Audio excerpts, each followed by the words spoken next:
Hey Brandon, thanks for coming on, man. Thanks for coming in. Really appreciate it. Thank you. I never pass up the opportunity to talk shop on the topic of bodybuilding. Absolutely not. Great. And how you been doing, man, over the last while? I know it's been a long time since we spoke. I think we met, and it's probably the first and last time that we met in person was uh, right before the pandemic. Yes, that was WNBF Worlds, and that was a fantastic show. It was such an awesome piece to have, like the meeting of so many countries. I mean, that was a truly international show. There was people there from all over the world. It was awesome. Yeah. Well, and you just absolutely smoked me.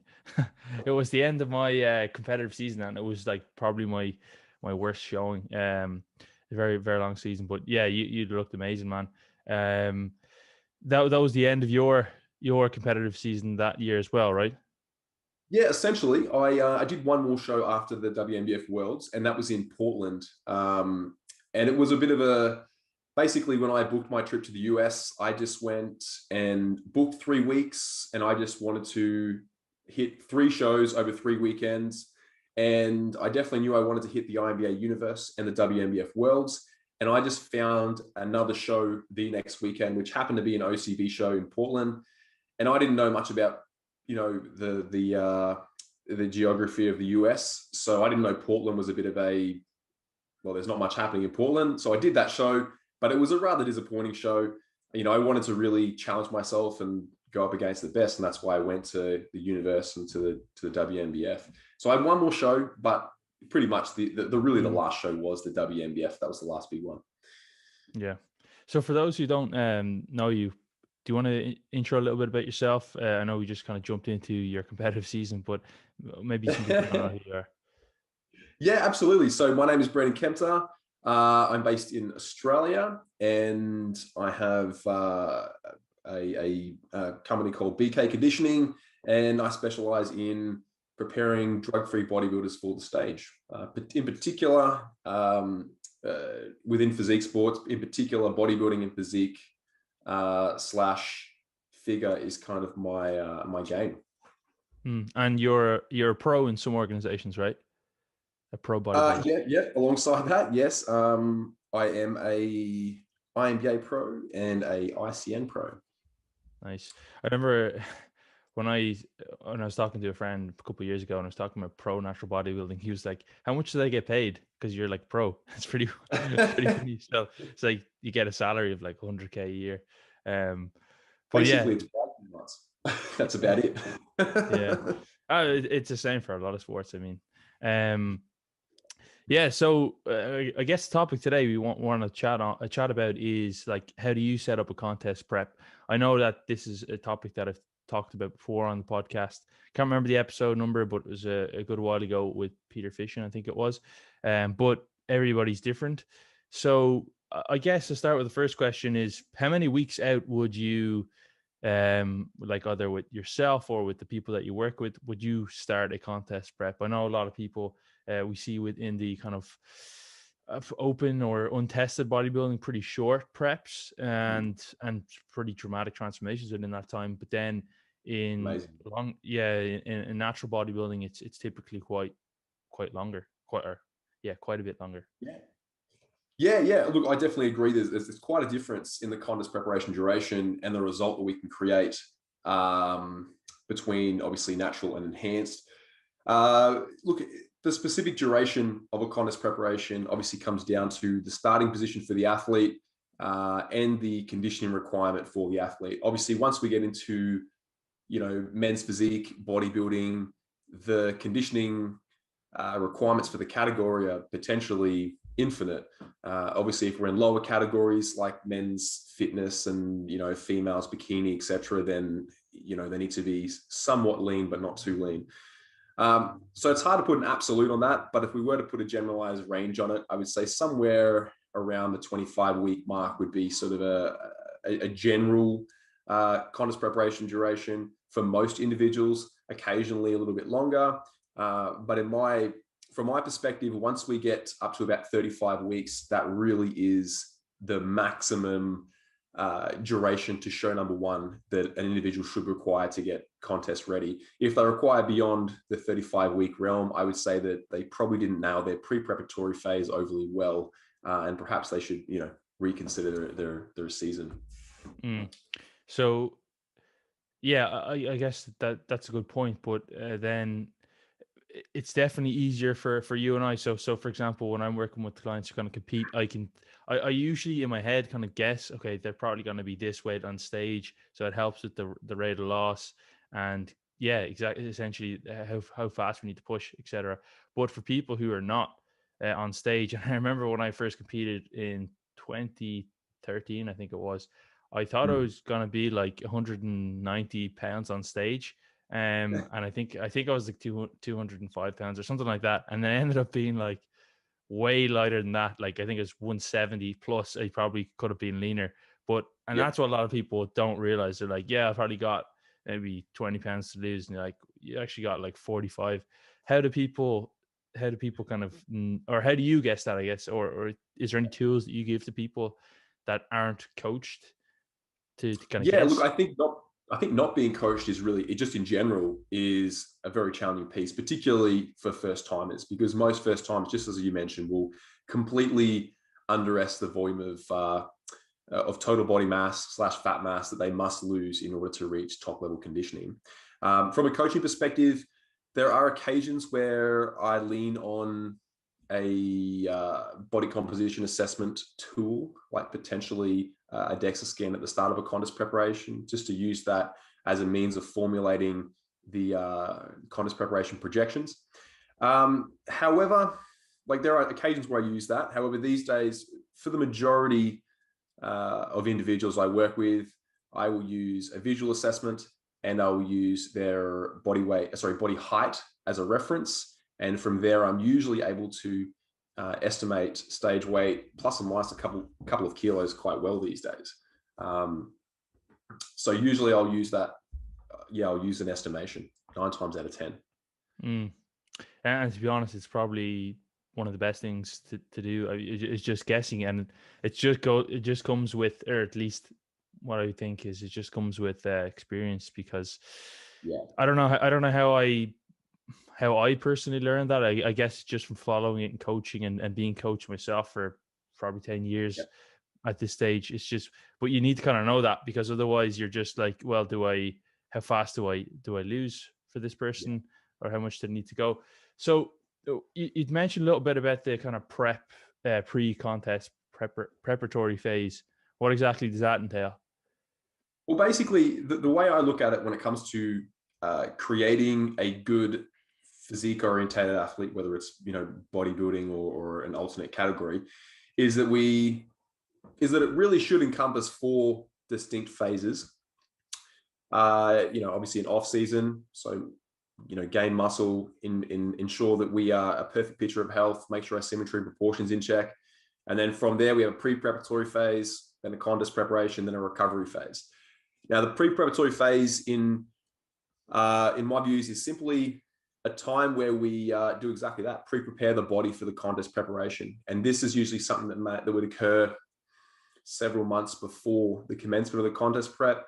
It generally involves making sure that the starting body composition is appropriate. So if we need to run a dieting phase from the peak of the prior gaining phase to set that up, then we'll do that. And for a lot of individuals, it also involves some lifestyle modification, making sure that their environment is set up for what is to come in the contest preparation. Because as you know, contest prep is one of those all-consuming endeavors, and you need to make sure that everything is, in your life is as systematic and routine as possible. And that's part of what we do in the pre-preparatory phase. Yeah, I think you made a good point there. It's quite consuming, and that's even coming from yourself or myself, who are more experienced in this and can probably manage it better, or it doesn't have as much of it, or it didn't seem as consuming because we already love doing this stuff and are used to it. Whereas if you're somebody who kind of thinking of a good physique or of good genetics, or I'm thinking of doing this for the first time, it can seem way more consuming for them because they may not have the habits set up that like I remember I was doing a crazy amount of steps in my last prep, but Yeah. take it back now, it's like more than double what I'm doing now, but it didn't seem so consuming. But actually, when I think about it, it was really time consuming. Like my whole life was just, I was basically like cooking or resting or training or doing some cardio. So what kind of habits are you looking at? Like what sort of setups would you get someone ready for? Because obviously jumping 2 feet in straight into a contest prep probably isn't the best idea for a lot of people. It seems like this esoteric thing or something that's like really cool. Like I want to look like that. But what are people may not be ready for? What do you get them set up in that phase? Well, as a start, I think it's really interesting what you mentioned before with regard to being more experienced and learning how to sort of sectionalize yourself in your day so that you can be a bodybuilder when you need to be, and you can be, student, family man, businessman, whatever, or woman for that matter, external to that. You do get better at that over time. I think the more contest preparations you do. But in general, we make sure that, we've got the space in our life to dedicate a sufficient amount of time to the craft. We make sure that we've got the time availability to get all of our training in and do so consistently. We make sure that our life is structured in a way that, we're able to tick the boxes when it comes to our nutrition, and make sure that we've got some solid routine in the off season surrounding our nutrition, so that when it comes to contest preparation, we're not taking a giant leap to be able to meet our nutrition with that level of consistency and adherence. Rather, we just need a tightening up of habits. And I think that the more advanced individuals become, the easier it is to transition to contest preparation. A new athlete, may have only just learned how to weigh foods and integrate that side of things, into their life. Whereas an advanced individual, even if they have a period of intuitive eating in the off season, they know how to transition to, weighing foods to the gram as is necessary in the contest prep. And obviously what we do in the contest prep, it's not something that's maintainable in the long term, but it was never supposed to be. It's something we do to achieve the result for the stage, and then we exit that. But the pre-preparatory phase is about it's about setting up those systems so that, okay, contest prep's upon us, cool. We have the time to train. We've got the organization within our day to hit our meals, etc. Essentially. Yeah, really good points there, and also the point that it's not sustainable. I think, I don't know. Like, there's multiple reasons why people think it might be sustainable. It's you've got people who, well, obviously in social media or news, like it's always the extremes, the extreme best and the extreme worst. So we see like the worst, craziest gun shootings and all this sort of stuff on social media, and then we see like the best physiques and the most amazing feats of greatness. And then people think that's the normal. And we see these great physiques like of people, either they're in contest shape, or they're not natural, and they've just got extremely amazing genetics, or able to stay leaner. And then people think that's the norm. And then because I a lot of time I get people reaching out to me, they want to do a contest prep to get in shape but not actually compete. So I don't know if you coach anybody or work with anybody that doesn't actually compete, but how do you change, if you do you follow any different kind of approach with those sort of people? To be totally honest, at this time, and realistically, of the last 2 years, I haven't worked with anyone that's not contest related in some way. Obviously, I have a good portion of my coaching cohort of which are in the off season, but obviously, we're still, preparing and improving on their physique for the next stage showing. But just to revert back to your prior mentioned topic with regard to individuals that reach out and they tell you they want to do a contest preparation but not get on stage. I definitely have had individuals, put that in their application, and I always find it an interesting piece because, as you can relate, so much focus and dedication goes into creating that top level physique. And personally, I don't know about you, but personally, there is absolutely no way on this, on God's given earth, that I could ever rationalize the sheer sacrifice and effort investment required to get into stage conditioning if there wasn't a stage there. There's no way that I'm going to put myself through that for a photo shoot. Like, I love the photo shoots I did when I was in comp shape, but I wouldn't do it just for that. And generally speaking, when someone reaches out to me and says, like, I want to do a contest prep and I'll just see, and not get on stage, or if I feel like it, I'll get on stage, I usually decline, because, well, there is just no way that you could that anyone, I think, could rationalize the effort investment required unless they, are 100% all in for the stage. So it was an interesting piece. Yeah, no, I agree. I've never done it myself. Like, I've never said I'll do a contest prep but not compete, because if it was a compete. But yeah, it's, even if you do start to do that, I think it's probably really difficult to actually give your best, or to even get your best outcome.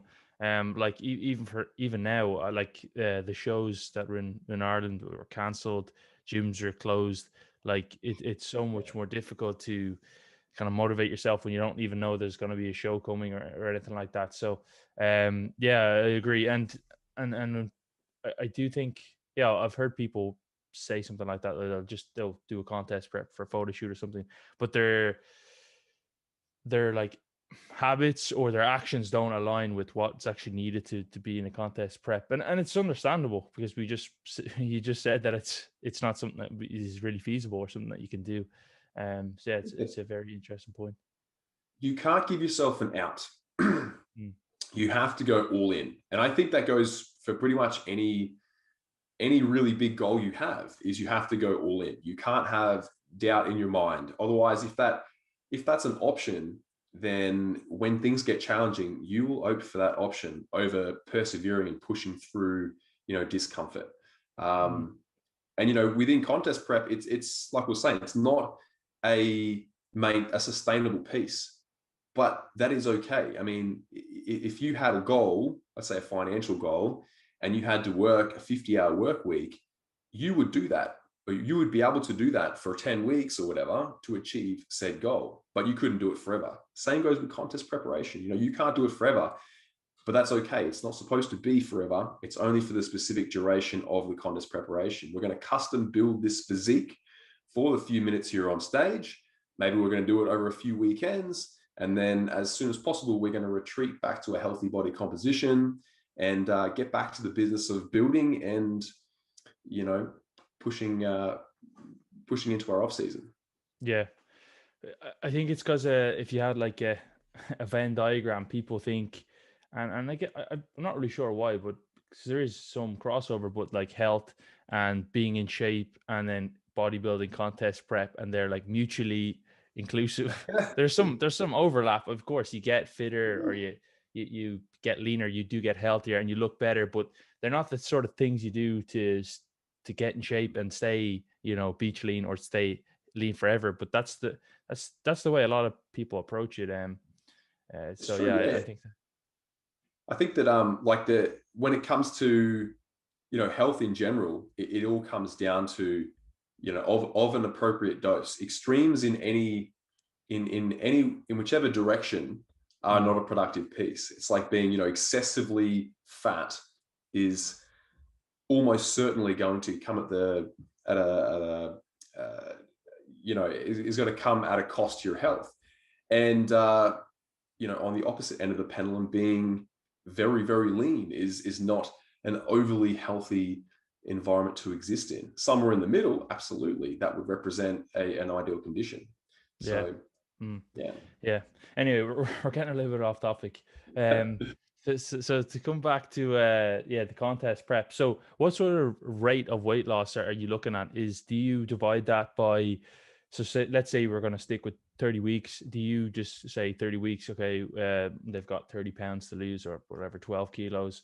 We do that. We split that then by 30, or do you focus on a higher rate of loss at the beginning and then kind of taper it down and slow it down towards the end? That's a really great question. Basically, what I would do is, if I had 30 weeks, for example, the first thing I would do is take off peak week. That's a nothing week for me. We're not actually going to be focusing on losing through that final week. I would then proceed to take an additional 4 to 5 weeks off. And that is basically the time I have up my sleeve for life, slow weeks, etc. And then with that remaining duration, I would put in place a rate of loss that declines the deeper we go into contest preparation. And the logical rationale for that is because we can only liberate so much energy per unit of fat per unit of time. And that essentially means that in the period of our contest prep where we have the most fat, the start, we can afford the largest deficit and run the least risk of degrading lean tissue. And conversely, at the end of our contest preparation, particularly when we're going from lean to exceptionally lean, our capacity to supply that deficit with energy exclusively from free fatty acids is somewhat compromised. So we need a slower rate of loss towards the end. So what I'll usually do is reverse engineer a contest preparation. I have their starting place in terms of total body mass, their estimated stage weight. I will then work and reverse from there. I know I want my athletes, a couple of kilos, 2-3 kilos off stage weight at 10 weeks out. And it's and from there, I'll continue to reverse engineer it. So that at the start, we're probably person dependent, working at a 1, maybe even a 1.5% per week, rate of loss. And obviously that declines throughout the contest preparation. And we obviously need to make sure our timeline, factors this in.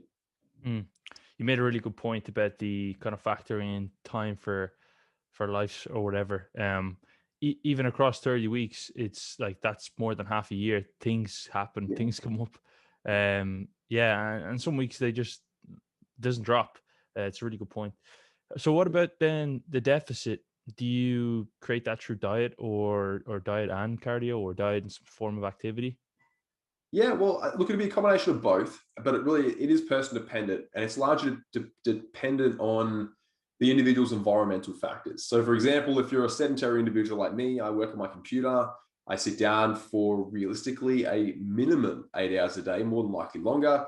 I'm probably going to be a good candidate for, adding forms of cardio, because my non-exercise activity thermogenesis has me averaging around 3,000 steps per day, which is quite dismal compared to what is considered a sort of healthy-ish realm.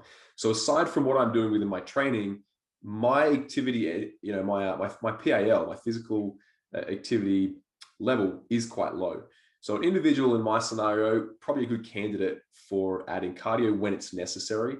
Conversely, for someone who has, a rather active day, more than likely as part of their occupation, considering we spend approximately 35% of our life at our place of working, those individuals, we probably don't have to, leverage an increase in energy expenditure to supply the energy deficit. We can more than likely do that solely through nutrition.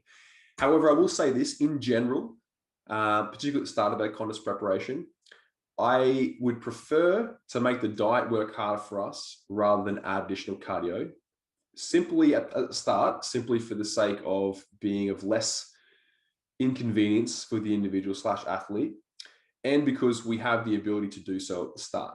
Really for me, cardio is a means of supplementing the energy deficit that we're creating through our nutrition, because to supply it solely would be, we just wouldn't have enough time in the day. We'd be walking all day or doing whatever facet of cardio we're doing. So I look at it as a supplementary piece, and it's sort of used on a case-by-case basis.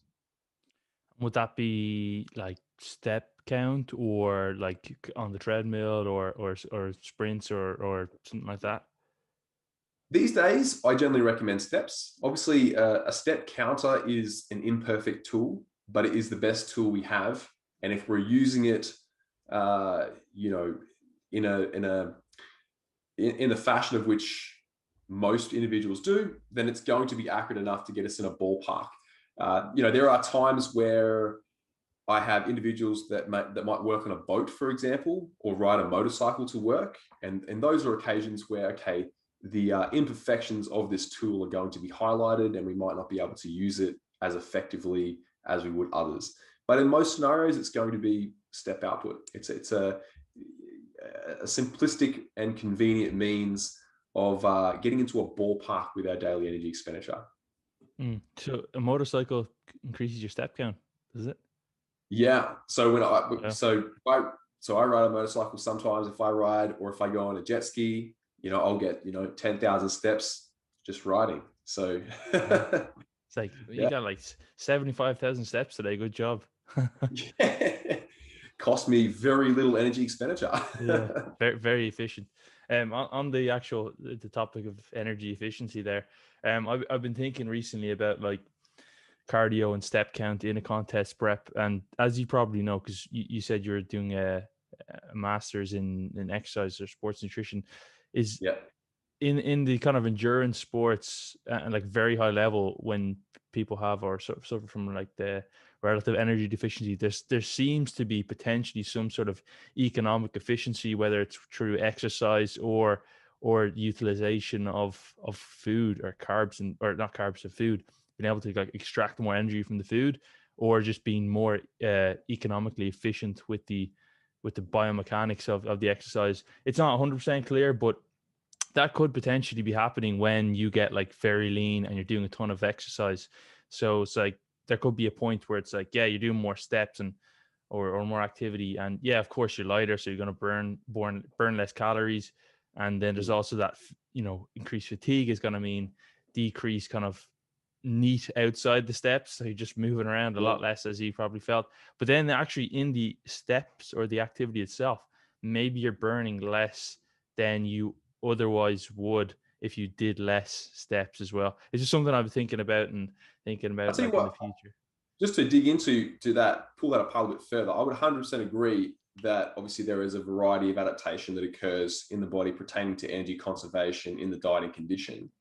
And in reference to simplistic movement patterns like walking, we more than likely do become more efficient in general due to internal components, less proton leakage, yada yada yada.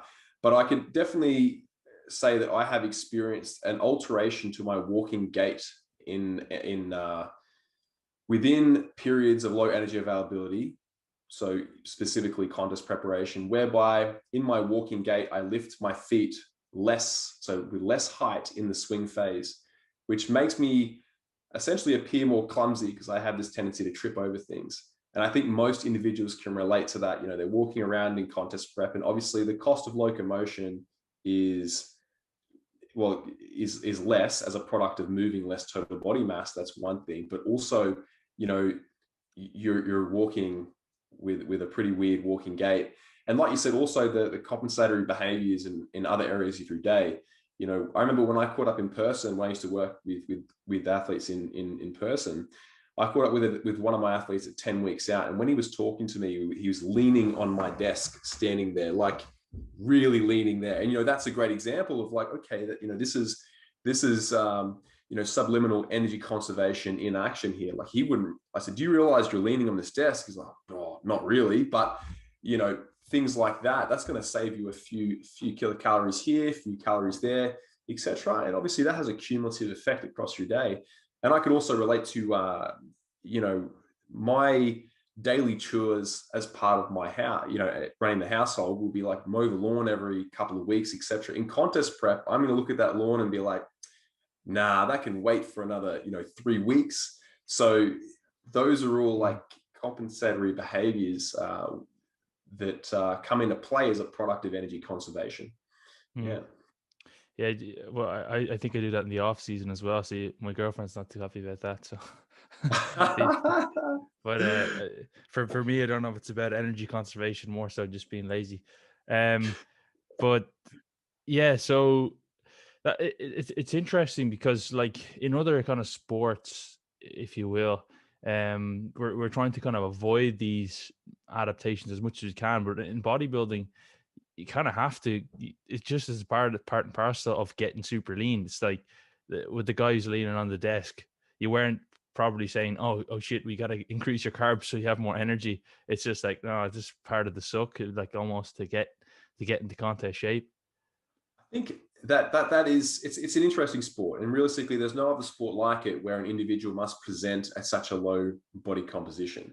And we are definitely not a performance-based athlete. And when it comes to nutrition and exercise science, the majority of it is based around optimizing performance. For us, optimizing performance is important from the perspective of leveraging adaptation in the off season and maintaining it in contest preparation. But, you know, we're not a performance-based athlete in that we're not getting judged on a feat of performance.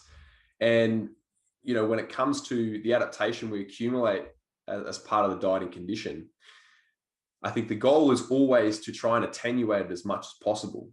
But it's really important to note that you are dealing with a very complex series of biological systems, and the human body is wonderfully intelligent. So you're always going to pay your dues to the dieting condition, no matter how intelligent you think you are with managing your variables. Like, there will come a time where you're going to have to embrace the suck. You can't, you can't circumvent that. Yeah. One thing I was going to ask you was, when dieting down, like, people tend to get flat, and when we say flat or full, like, we're often talking about how they look in terms of, I suppose, their muscle size. It's glycogen storage. Do you use that as a kind of proxy to make decisions? Obviously, there's going to be points where you're going to be flat, because you're not, ideally, yeah, of course, we'd love to just use our body fat as energy stores and keep our muscle glycogen as full as possible. So training is great, and we look great. But how do you use that, or do you use that at all for a tool? I know some coaches will say, oh, you're flat, so we need to kind of increase food. Probably see it a little bit more in the kind of enhanced side, because they're full a lot because of the androgens and stuff. But do you use that a lot? Yes. I mean, the way I look at it is like this. I think a good coach, so I think coaching is good coaching is the amalgamation of science and art. So the science is a simple part. It's just knowing what variables to change and what influence it should have on the body. The art is being able to read objective and subjective, you know, markers of progression and or regression, and to be able to make good judgments based on what you're seeing, and to know which combination of and to what magnitudes of variables you're going to change. And this is the hard thing about bodybuilding. When you're looking at like mentorships in bodybuilding, is that, or putting in place guidelines, you can't put anything in an absolute. And that goes for most things, but definitely in the, you know, the interesting sport that is bodybuilding. So in regards to like fullness and flatness, like the first thing I'll say is that when people say I'm full or flat, or tight or soft, there's obviously no fixed definition. And this is where things get a bit ambiguous. But, you know, in general, I would say have the same definition. If we're full, we're talking about muscle glycogen saturation, and vice versa. If we're flat, you know, we have low muscle glycogen saturation. And just like you said, you got to get flat to get lean. You got to, you know, fill out. And as I say, you get flat to get lean, fill out to look lean. That's a saying I often have. And obviously, for every pro, there's always a con for basically everything in life, and the human body is no exception. We know we have to deplete muscle liver glycogen stores in order to persuade your biology to you know, basically persuade your body to liberate free fatty acids from adipose tissue. There's no way around that. But we also know that when muscle glycogen saturation is low, it poses a threat to performance through decreases in central drive and, of course, fueling. We also know that when muscle glycogen saturation is low and muscle volume is low, it's theorized that by default, there is a higher proclivity for muscle protein degradation. Conversely, when muscle glycogen saturation is high, it's the opposite. Performance is great, etc. But the trade-off is we're either not going to lose fat if we're in a eucaloric environment, or we're going to put on fat if we're in a large surplus, or put on muscle, depending on how we're managing our variables. So I think, you know, contest preparation is a game of give a little and take a little. Like, we're going to have to embrace the flatness sometimes, but sometimes we also need to fill up and give back to the system. You can't just take. You're going to break this. You're going to break down. And like I said, having good judgment is an important piece. And I will take into consideration all variables. So how's the individual's performance? What's their body weight measures doing? Do we have an alternate means of assessing? Do we have a means of assessing composition or estimating body composition? We use that. How are they just feeling in general in terms of perceived energy? How are they looking? Full, flat, tight, soft? Are they starting to string out as a product of being too flat? And then obviously adjust our variables based on that. So I'll take it all into consideration. And like I said, I think that's that's the art of coaching. Mm. It's quite fun like that. Yeah, I would love to see some sort of research on like levels of flatness and kind of uh, body fat kind of oxidation or rates at versus muscle or protein oxidation rates. That would be Yes. great. So we know the perfect amount. It's probably never going to happen, but It'll be that. amazing.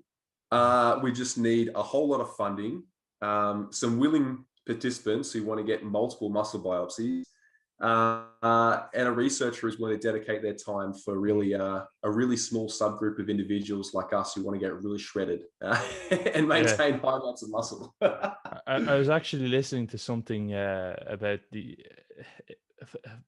initial original kind of liver glycogen measurements were taking like multiple liver biopsies Oh from God. athletes. I don't know how you would even get a liver biopsy. Is something go up your ass or something? And I don't know, but it doesn't sound too pleasurable. Seeing what like a muscle biopsy looks like. So yeah, it sounds kind of like you use the same variables that you would kind of think about refeeds or diet breaks. Do you add those in at all?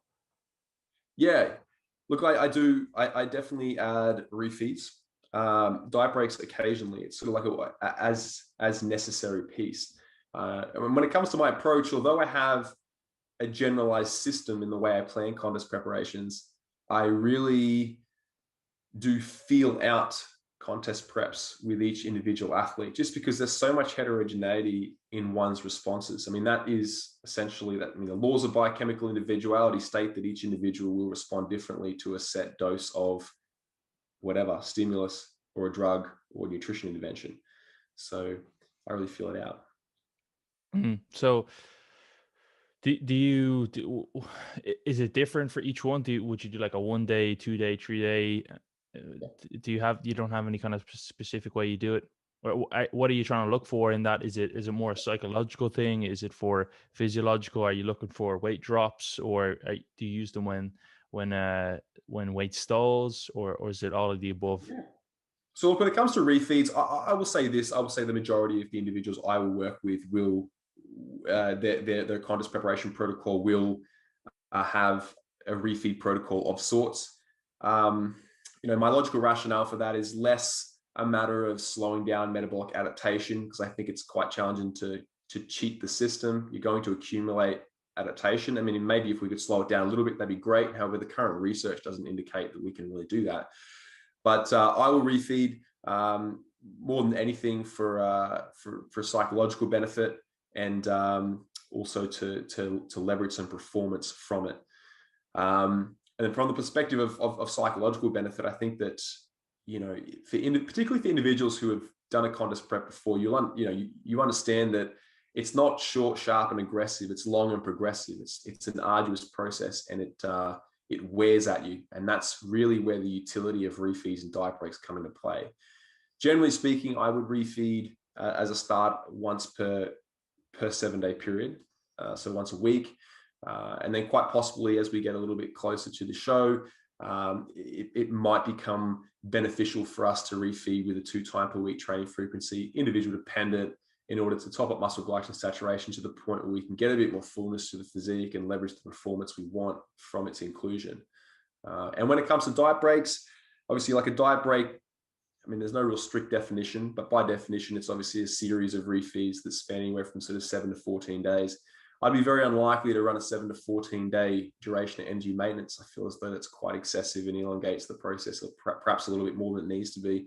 But I quite often run, I suppose you could call it a small diet break, anywhere from sort of 3 to maybe 4 or 5 days.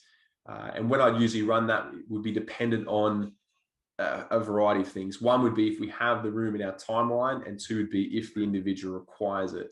I'm getting to a point where the individual is reaching their breaking point in the contest prep, and we have the time up our sleeve. Then I would say, okay, this might merit having a few days of energy maintenance to sort of allow the individual to recollect, like regroup before we run the next push phase. Yeah, I think people really underestimate the psychological benefits. Not that you can necessarily separate physiological and psychological, they're all one don't know, one being or whatever. But yeah, it's, I don't know, there's like in the research stuff, it's like questionable. Now there's a little bit showing the benefits. There's been back and forth, but when you're working with clients that are doing a contest prep and they are just, you can just tell that they're just like dragging their feet, metaphorically speaking. It's crazy how much a refeed is like Christmas for me now. Like a refeed is just like, yeah, it's just nothing. It's not something I look forward to, or it's not something I do, but it's crazy when you're in prep. It's like, okay, I can get through these 6 days and can really like drag, or you can really kind of push through, because I know there's like light at the end of the tunnel, like on Saturday, I'm going to refeed and then get back into it. When you're like, oh, with 15 more weeks of this, and I don't get to eat more food, it's just like, yeah, it's just impossible almost to deal with that mentally. Definitely. And I think that, I mean, people got to realize that, I mean, when you're sitting, nice and soft and cuddly and on a high energy intake in your off season, it's very easy to sit down and say like, it can't be that hard. But obviously if in the dieting condition, like you said, it's a different story. I mean, food and shelter are pretty high on Maslow's hierarchy of needs, and you really experience, that internal need for energy sufficiency when you're in the dieting condition. It's profound. It really is. Have you So ever done ever like eaten any crazy things, like, or done any weird habits like when you're very lean? I think we all develop some interesting habits in contest preparation as a product of just having such heightened food reward sensitivity. Some weird food combinations. People finish their contest prep, think they're going to be like this amazing chef that lasts about 3 weeks, and then they're fat and happy and all is good again. Yeah. But I remember, I was dipping like sweet potato in yogurt, and I was, talking to my friends like, this is the most amazing thing. You guys should all try it. I'm going to be doing this in the off season. Yeah, right. It's a really weird thing to do. But, at the time, my sense of smell and taste and just overall food reward sensitivity was so high that, sweet potato tasted like the most sweetest thing on earth to me. So yeah, I definitely developed some interesting habits that I would say in the majority of cases served me in a beneficial manner in the context of the duration of the contest prep. Yeah. Yeah, I spoke to, I don't know if you know Marty Kendall. He's a fellow Australian. He has a company called Optimizing Nutrition. But yeah, I spoke to him when I was doing my contest prep first, and I was talking about like, taste sensitivity. Like, will like will the pleasure that I get from eating like these high calorie dense sweetened foods change as I get like fatter, essentially? And it did, like, I don't know if it's just exposure or body fatness. I think it's probably a combination of the both. And like when you're super lean, you just like really crave these high calorie dense foods. I think some work by Stefan Guillenet has looked at that. But then Yeah. when you've higher body fat, it's just like, take it or leave it. But interesting, when I was doing contest prep, I used to bite the fish oil capsules. Oh, yeah, I do that too. I would never do that in the off season. That is really out of sorts. But in contest prep, it's another flavor for the day, man. Yeah, it's just like, I'm not gonna waste this like 9 calories by just swallowing it. I'm gonna eat it. It's very, very strange, because like it's very odd. I used to also put the like Splenda or similar on the green beans and then like bake them in the oven. I saw like a guy. Yeah, I saw someone, and I eat that like as like a dessert, which is really weird because they don't even really like eating green beans like normally. But yeah, so that's some strange stuff. Yeah, so I guess I kind of assumed this, and probably should have talked about this at the top of the conversation. But the approach that you follow with is it a kind of a higher carb approach? Do you ever follow sort of a ketogenic or a very low carbohydrate approach, or is that something individual? Look, obviously the macronutrient distribution is very individual, but if we were going to talk in a sort of broad statement, I would generally favor, protein sufficiency, sufficient fat, but probably on the side of lower fat, and obviously higher carbohydrate within the limitations of the caloric allotment we have set aside for the individual. And my logical rationale for that is that obviously we're trying to leverage our best performance in the suboptimal environment that is the dieting condition. So if the caloric intake isn't sufficient for performance optimization, then we better be damn sure the nutrition in terms of macronutrients is. And given that, resistance training is a predominantly, not solely, but predominantly glycolytic, endeavor, we want to make sure that we've got, as much carbohydrate as we can.